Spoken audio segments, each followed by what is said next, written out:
शरणागत दिनातं परित्राणं परायणे सर्वसाते घरे देवी माँ शारदे देवी नमस्तुते। जय माँ सरला। आजिकार नीतिवाणी रे आपण मानक पई सुंदर कथाटी। गोटे ग्राम रे जने साधुटीए रहता। अनेक भक्त मान आसती साधु निकट को ज्ञान शिक्षा लाभ करने। से दिन साधुजी गोटे सुंदर कथा कहले। प्रकृत दान हूँ भगवान दान। तारी उपरे सत्संग आरंभ कले। गोटे राज्य रे जड़े राजाटे था। राजा हूँ अहंकारी। राजा प्रत्येक दिन दान धर्म करती। जो माने राजांकर ये प्रशंसा करती राजा से मानू केवल ये दान दियंती। एवं जो माने राजांकर ये निंदा करिवे राजा से मुंडू को मध्य ये काटी दियंती। थरे दुई जन सांग विचार कले राजा निकट को दान पाई जिबा। प्रथम सांगटी कहला सांग मु हूँ निहाती गरीब। राजा जदि किसी मत धन देवे से धन द्वारा व्यापार वाणिज्य करी मु गोटे धनिकटे हो। द्वितीय सांगटी कहला सांग तोर सिना धनर अभाव किंतु मोर धन प्रचुर परिमाण अच्छी किंतु हेले कौन हम किछि दिन हम मो स्त्रीटी ये संसार ये विदाय नहीं गला। से दिन ठार मो घरटा गोटा श्मशान पलटि जाइछि। राजा को कहबी गोटे सुंदर स्त्रीटी जदि मते ये दान देवे ताले मु बहुत खुशी होइछि। दुई सांगतक कथबार्ता होकि आसुवा समय आउ जड़े सांगटे भेट पड़गला। कहले अरे सांग कुआड़े सब जाऊच ना आमे जाऊचु राजा पाखक ये दान पाई तू आसुनु। कहला राजा कौन मत देवे दान देवे ना। हाँ तीन सांगतक आसिले। प्रथम सांग कहला राजांकर जय हो जय हो जय हो। राजा पचारे कौन तुम उद्देश्य कौन पाई आसीच माग। कहले ये महाराज गरीबटे मु आपण जदि मत किसी धन दियंते मुझे धन धनिकटे हो जाती। राजा गोटे ब्याग रे किसी धन संपत्ति ताकू देले।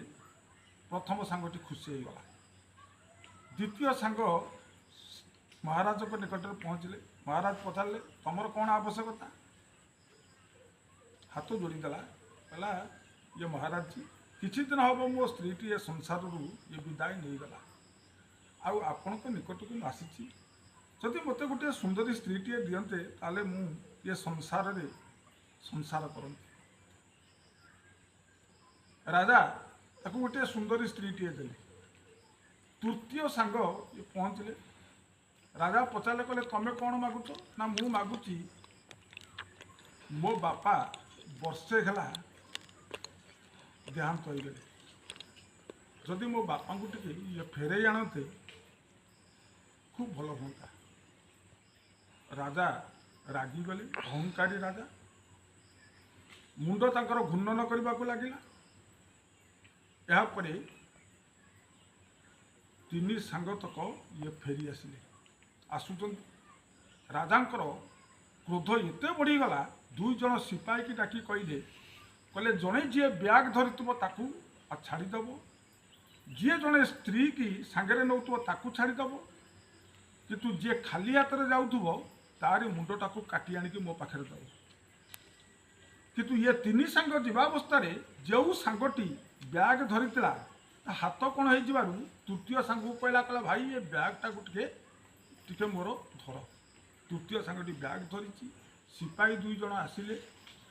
राजा कहते जी खाली हाथ में थब तारी मुंड दरकार जी ब्याग धरी ताकू जीवन मारबनी जहाँ पाखे स्त्रीटे थब ताकू मारबनी जी खाली हाथ में थब से मारिदेव। किंतु प्रथम सांगटी ब्याग को बढ़ई देता तृतीय सांग पाखु ये सिपाही बुद्धिहीन थे। प्रथम सांगटाକୁ मुंडरू काटी दे आनी राजा निकट में भेटी देते। राजा कहले कहले अरे तुम कौन कल? अरे ये हूँ मोर जड़े जहाँकि भल प्रजाटीए मोर सुनाम अर्जन करथिला, मो नाम रे सुनाम देइथिला, आकु मु देइथिली किछि धन, किंतु आ मुंडू टिके केमति काटी आइलो? कहले हूँ जहाँ बार हेलानी तुम एथर जाओ, जी स्त्री की जी पाखे रखिथो ताकू ता मुंड दरकार नहीं, जी खाली थब तारी मुंड मोर दरकार। ये दुई जन सांग जीवा अवस्था जार महाराज स्त्री देइथिले द्वितीय सांगटी से गोटे जगार बसी परिश्रा करूता। तृतीय सांग ता स्त्री कथबार्ता आग को चलीगले, किंतु द्वितीय सांगटी जे स्त्री पाइला से पछाई रहीगला। सिपाही देखला जे ये जो आगे जाऊँगी ये होती ये स्वामी स्त्री, राजा ये सुंदरी स्त्री टी ये देइचंती दान, किंतु यही खाली हाथ।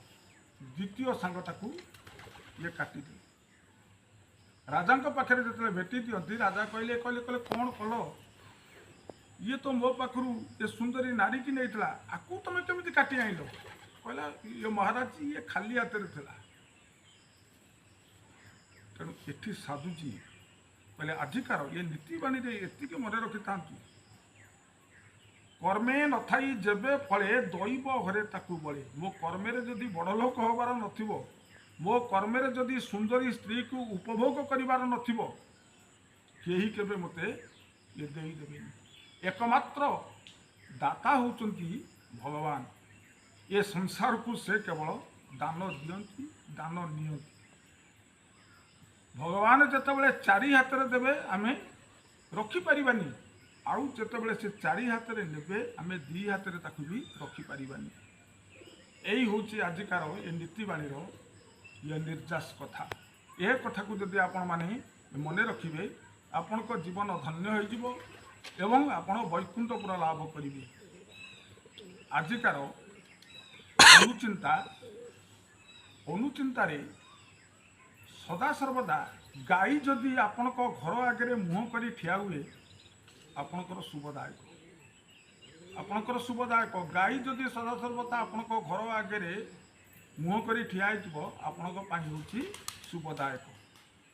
एतिकी कही मोर आज अनुचिंता एवं नीतिवाणी को एठी मु परिसमाप्त करुची। ये प्रणाम। जय जगन्नाथ।